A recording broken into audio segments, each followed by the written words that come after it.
अस्य श्रीवाराही कवचस्य त्रिलोचन ऋषिः अनुष्टुप् छन्दः श्रीवाराही देवता।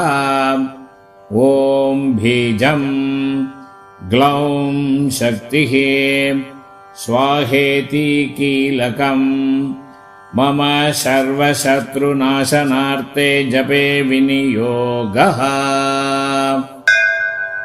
ध्यानम् ध्यात्वेन्द्रनीलवर्णाभाम् चन्द्रसूर्याग्निलोचनाम् विधिविष्णोहरेन्द्रादि मातृभैरवसेविताम्